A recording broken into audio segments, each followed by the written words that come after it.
Do 90% of Israeli Jews support genocide? My argument with Richie Allen. Kevin Barrett, March 13, 2024. Do more than 90% of Israeli Jews support the genocide of Gaza, i.e. the current military operation? Richie Allen doesn't think so. During my appearance on his show yesterday, he challenged me to cite polling data. Unfortunately, no pollster in Israel will ever ask flat out, "Do you support the genocide of Gaza?" Nor have any asked a more polite version of the same question, "Do you support or oppose Israel's current military campaign in Gaza?" I argue that well over 90% would say they support it, while less than 10% would say they oppose it. So we are going to have to extrapolate.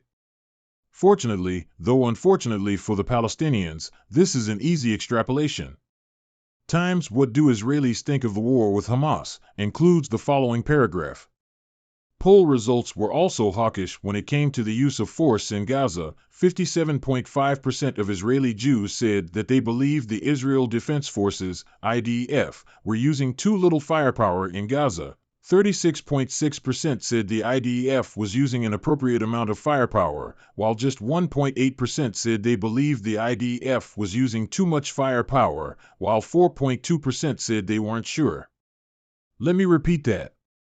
Fewer than 2% of Israeli Jews think the IDF is using too much firepower in Gaza. Richie Allen might argue that those numbers may have changed since the poll was taken in November. But he would be grasping at straws. There is no evidence whatsoever of any significant change. Essentially nobody, I repeat nobody, in Israel is protesting against the IDF's wholesale massacre of Palestinians. The left-wing Israelis are protesting Netanyahu's failure to get the Israeli hostages returned. But they are completely indifferent to the genocide of Gazans. In fact, indifferent is probably the wrong word.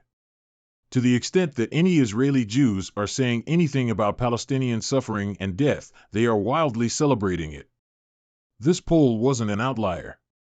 During a previous massacre of thousands of Gazan civilians, 2008's Operation Cast Lead, a poll taken the day after the start of the operation showed 81% of the Israeli public supporting the operation, with only 12% opposed.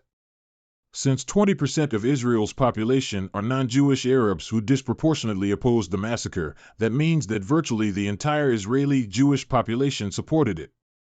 Polls during subsequent mowing the lawn operations gave similar results.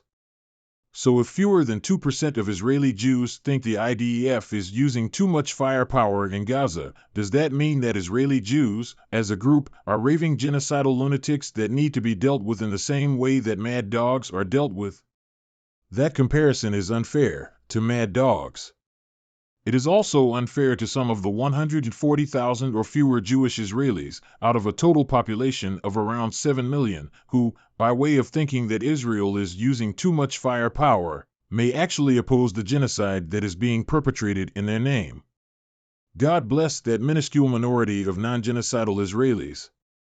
As for the other 98%, maybe the Jewish Autonomous Oblast would make a good re-education facility. Extract from my conversation with Richie Allen.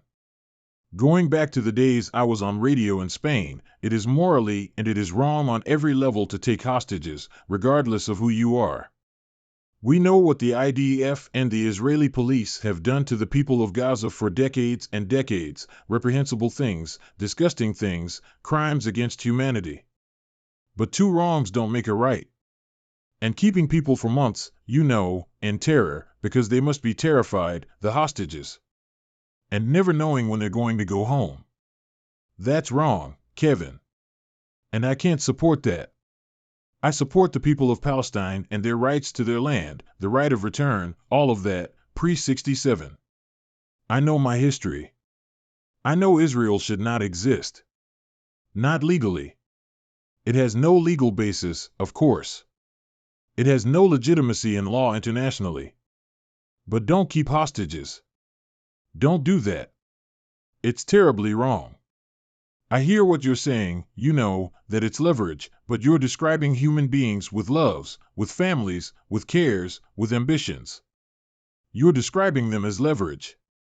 They're not. They're human beings, Kevin. Well, yeah, that's a good point, Richie.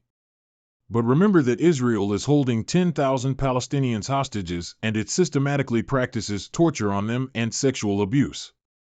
Before October 7th, Israel was holding, at that point, 6,000 or however many thousands of Palestinian hostages.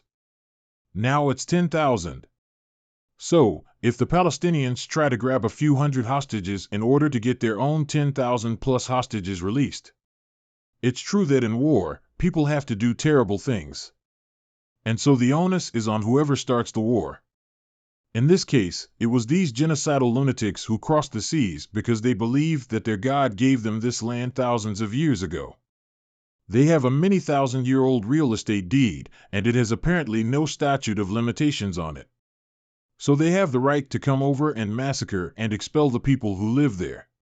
So it's obvious who started this.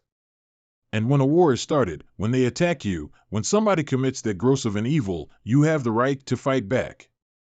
You know, Richie, if some gangsters came and massacred members of your family, God forbid, and expelled you from your house, set up shop in your house, would you have the right to use force to get your house back? Family members are dead and others they're holding and torturing. Do you have the right to pick up a gun and go after them to get your house back? I say you do. I say if you don't pick up a gun and get your house back, you're committing a grave moral wrong. And anybody who isn't fighting Zionism with a gun right now is committing a grave moral wrong. And obviously that's the case for the direct victims of this, the Palestinians. Well, I don't have any fight with Zionism, and I don't feel that I should be compelled to pick up a gun against an ideology. I'll use my voice and my journalism too. They're Antichrist, they're not just an ideology. Well, we could be here all night discussing that. I don't agree with that characterization of people. You know, like I said, I used to interview Zionists about these things. And while they were very extreme, ideologically extreme, there were still human beings raising children, you know, who believed. I interviewed Norman Finkelstein many times over the years, Kevin. For some reason, he doesn't return my emails these days, but that's fair enough. He might have a good reason as far as he's concerned. But Norman said to me once, he said, Richie, you see a lot of the children of Israel, not all of them, but see a lot of them as victims because from the moment they can talk and the moment they can understand what they're being told, they are told, you know, that the Arabs are evil and that God has given you, as you said, the right to be here. And that terrifies these kids effectively. So you're calling people, you know, the Antichrist. These are people, many of them, who've been brought up within a cult, really, you could argue, a sect. And they're victims in some way, aren't they? That's a legitimate area of research, I think. What say you? Yes, I agree completely. I translated and published Laurent Guyonot's book From Yahweh to Zion, which is probably the best critical book ever written on Jewish identity politics and its connection to religious tradition. And the conclusion of that book is that the leaders of Judaism, even long before Zionism, some of those leaders abused their people and told them that the other groups of people around them were evil. So go and smash their gods and steal their stuff and give it to Yahweh, meaning give it to the high priests of Yahweh, which are the people who organized the whole racket. The Jews are traumatized from a very early age. And we could get into what Sigmund Freud would say about the circumcision of newborns, but that certainly does leave a hang on there now. I was circumcised. So was I. And in any case, you know, the various kinds of psychological abuse and torture that are meted out in that tradition to make them a people who shall dwell apart, brainwashing children into believing that the Goyim, all the other tribes, all the non-Jews, are out to get them. That creates a kind of mentality that ultimately leads perfectly nice individual people to become part of a group that is a tribal psychopath. That is, it's a tribe that treats other tribes or nations the way that a psychopathic individual treats other human beings. And so that's the problem we have. Yes, the vast majority of Zionists are basically decent people, but their group mentality is psychopathic. I remember talking about this over the years, me being a history graduate. There are no moral grounds for Israel to exist. We could talk about Sykes-Picot, the Ottoman Empire, what the British and French did. Obviously, the Balfour Declaration. But it's only this biblical thing that is their case, really. Golda Meir once said, "This country exists as the accomplishment of a promise made by God Himself." It would be absurd to call its legitimacy into account. And he's channeling God's alleged, what did God say? Unto thy seed have I given this land from the river of Egypt unto the great river, the Euphrates. But let me read you this from Fred. Kevin is exaggerating about the number of Israelis wanting to rid the world of the Palestinians. I lived there in 1981 as a kibbutz volunteer. And yes, there are a lot who want to get rid of the Palestinians, but I wouldn't say even 50%. You know, he's wrong. He's exaggerating, says Fred. And then Fred says Kevin is right that the massacres will only get worse once the hostages are freed because the IDF won't have to worry about killing them. Fred spent time in a kibbutz. He said, no way is every Israeli or is most of them wanting to kill the Palestinians. That's his opinion. Well, I think he's right about the 1980s. But there's been a real change in Israel since then. Israel's been taken over by these ultra-extremist lunatics. Now, I think the governments in the 80s and before were really nearly as evil as the current government. But they were much better at hiding it. And they talked a different talk. And so public opinion in Israel was very, very different then than it is today. And part of the issue has been demographics. The liberal elites in Israel are having very few children, very small families, while the more radical elements are having the larger families. And that's one of the factors that's driven the rise of Likud. They're the heirs of Jabotinsky, the ultra-terrorist lunatic. Basically, the whole world considered this guy one of the worst terrorists of all time. But now the party that's been ruling Israel for decades is the party of Jabotinsky. And now even crazier people are in the coalition with that party. And that has conditioned public opinion in Israel. And I think the other thing that he misses is that, since October 7th, it rhymes with September 11th, and, as you know, shortly after September 11th, if you took a poll in America, should we go, kill all the Arabs or kill all the Muslims? You would have gotten a surprising number of people saying yes. Because there is this kind of shock effect when the country is attacked that could lead people to kind of get into that kind of mentality. Do you remember the Howard Stern show on the morning of September the 11th?